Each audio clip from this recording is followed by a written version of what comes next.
Both these undertakings, of King Edgar and Edward the Confessor, seem to have been no more than a new edition, or fresh promulgation, of Alfred's Code of Dawn Book, with such additions and improvements as the experience of a century and a half had suggested.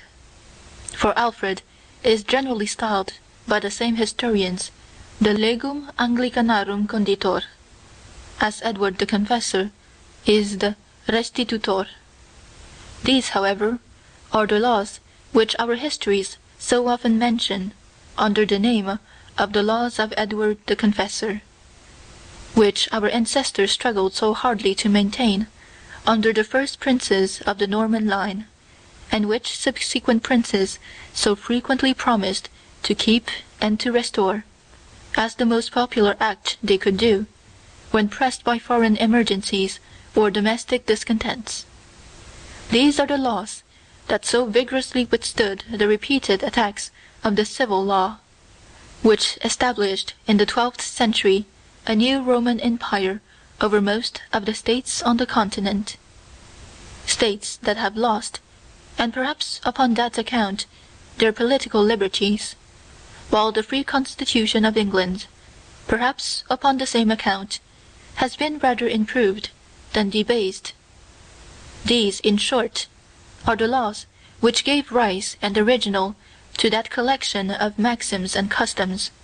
which is now known by the name of the common law, a name either given to it in contradistinction to other laws, as the statute law, the civil law, the law merchant, and the like, or, more probably, as a law common to all the realm, the jus commune, or Volksrecht, mentioned by King Edward the Elder, after the abolition of the several provincial customs and particular laws before mentioned. But though this is the most likely foundation of this collection of maxims and customs, yet the maxims and customs so collected are of higher antiquity than memory or history can reach,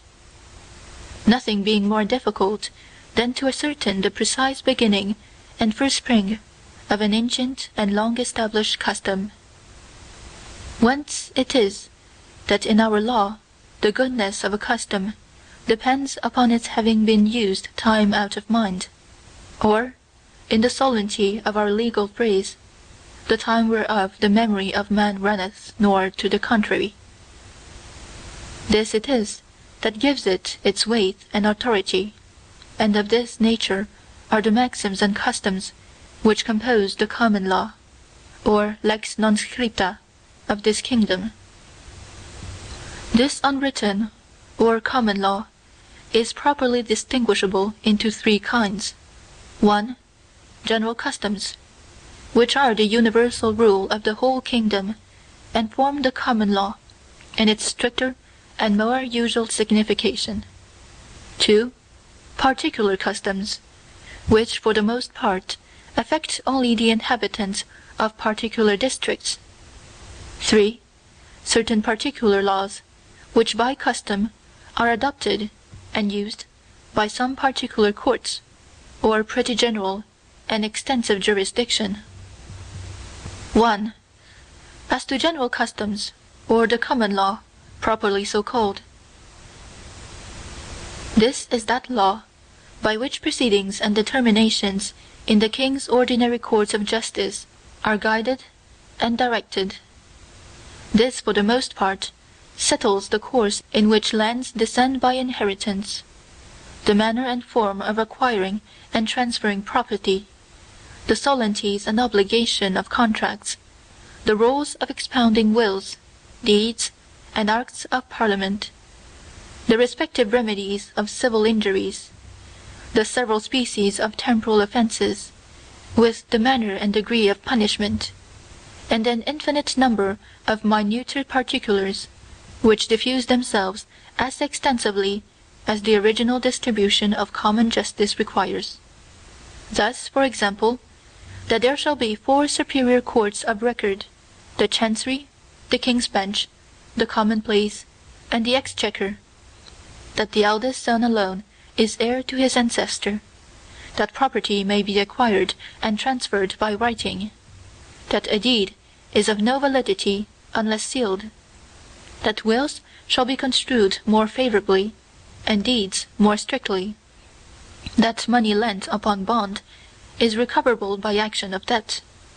that breaking the public peace is an offense, and punishable by fine and imprisonment.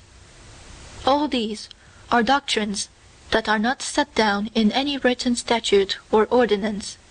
but depend merely upon immemorial usage, that is, upon common law, for their support. Some have divided the common law into two principal grounds or foundations: one, established customs, such as that where there are 3 brothers, the eldest brother shall be heir to the second, in exclusion of the youngest; and 2,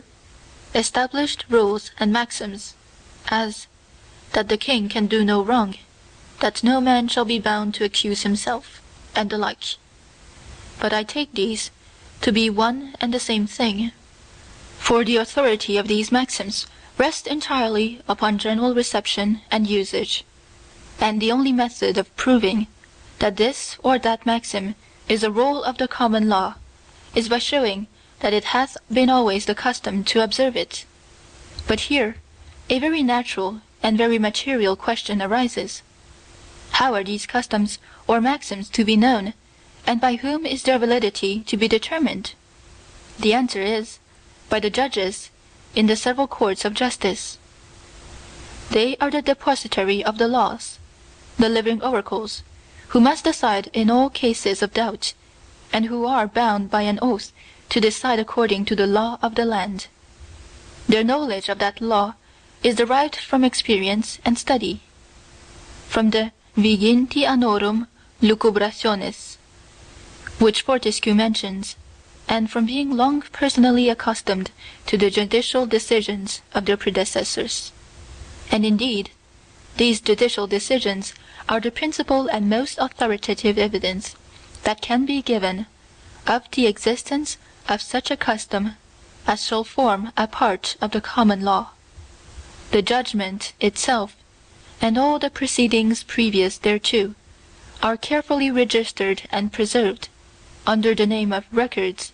in public repositories set apart for that particular purpose, and to them frequent recourse is had, when any critical question arises, in the determination of which former precedents may give light or assistance. And therefore, even so early as the Conquest, we find the praeteritorum memoria eventorum reckoned up as one of the chief qualifications of those who were held to be legibus patriae optimi instituti. For it is an established rule to abide by former precedents, where the same points come again in litigation, as well to keep the scale of justice even and steady, and not liable to waver with every new judge's opinion,